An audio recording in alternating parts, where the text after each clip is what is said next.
নীতিমালার একটা বিষয় হচ্ছে যে সংশ্লিষ্ট প্রতিষ্ঠানের অনুমতি ছাড়া কাউকে ছাঁটাই করা যাবে না। কিন্তু আমরা দেখতে পাচ্ছি গত কয়েক মাসে অনেককেই ছাঁটাই করার উদ্যোগ নেওয়া হচ্ছে অথবা ছাঁটাই করা হচ্ছে, বেতন ঠিক মতো দেওয়া হচ্ছে না। কাজেই নীতিমালা সরকারি যেটা ঠিক করলো সেটা অনুসরণ যে হচ্ছে না, এইটার দায়িত্ব তো সরকারকেই নিতে হবে।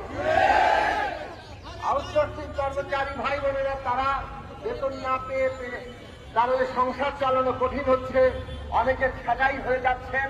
কাজেই তারা তাদের ন্যায্য দাবি নিয়ে নিয়মতান্ত্রিক ভাবে রাস্তায় আছেন। এইটা বহুদিন পর তারা নেমেছেন। এটা কোন ষড়যন্ত্র না, এটা তাদের দাবি দেওয়া নিয়ে আন্দোলন। কাজেই সে কারণেই আপনাদের সাথে আমি এসেছি। কোন ষড়যন্ত্রমূলক কোন তৎপরতা যদি এখানে কেউ করতে চান তাহলে এই দাবির ন্যায্যতা থাকবে না। আউটসোর্সিং কর্মচারীদের দাবির ন্যায্যতার উপর দাঁড়িয়ে কেউ স্বার্থান্বেষী মহল আদায় করবে, এটা কি আপনারা হতে দেবেন?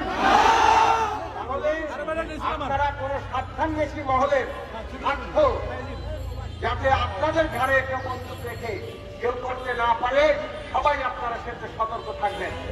সরকার সেই ব্যাপারে আশ্বস্ত আমরা করতে চাই যে এটা একটা দাবি দেওয়া ভিত্তিক ন্যায্য আন্দোলন, এর মধ্যে অন্য কোনো কিছু নাই।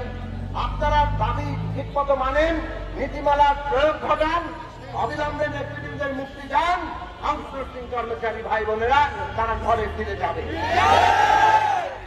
আমি আবার বলি, ইতিমধ্যে আমরা সরকারের সাথে কথা বলেছি। সরকারের স্বরাষ্ট্র উপদেষ্টা মহোদয়, বিশেষ সহকারী মহোদয়ের সাথে কথা বলেছি। সরকারের পূর্ত মন্ত্রণালয়ের দায়িত্বে আছেন উপদেষ্টা মহোদয়ের সাথে কথা বলেছি, আরো কয়েকজন উপদেষ্টার সাথে কথা বলেছি। তারা বলেছেন যে আন্দোলনকে আপনারা যে পরিস্থিতি তাতে আন্দোলন আপনারা যদি স্থগিত করেন তাহলে সরকার আপনাদের বিষয়গুলো বিবেচনার সাথে দেখবেন।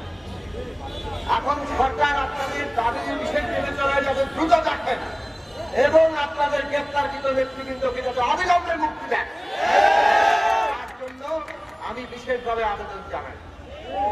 আমরা সরকারকে বলি, আজকে এখানে ইতিমধ্যেই এই আউটসোর্সিং এর নেতৃবৃন্দ তারা সমাবেশ স্থগিত করার ঘোষণা দিয়েছেন।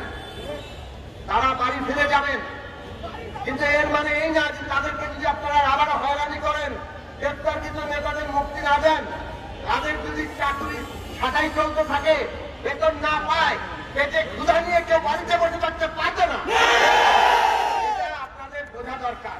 ফলে সরকারের কাছে বিনীত অনুরোধ করব যে আউটসোর্সিং কর্মচারীদের দাবি দেওয়াগুলো অত্যন্ত বিবেচনার সাথে দেখেন এবং সমাধান করেন, তারাও ঘরে ফিরে যাবেন। ন্যায্য দাবির সাথে আছি। আপনারা এই মুহূর্তে সমাবেশ ত্যাগ করে আপনারা যার যার জায়গায় ফেরত যান। আমরা অবিলম্বে সরকারের কথা অনুযায়ী এই যে নেতৃবৃন্দের মুক্তি এবং আপনাদের দাবি মেনে নেওয়া, তার জন্য কাজ করব। আপনারা সবাই ভালো থাকবেন।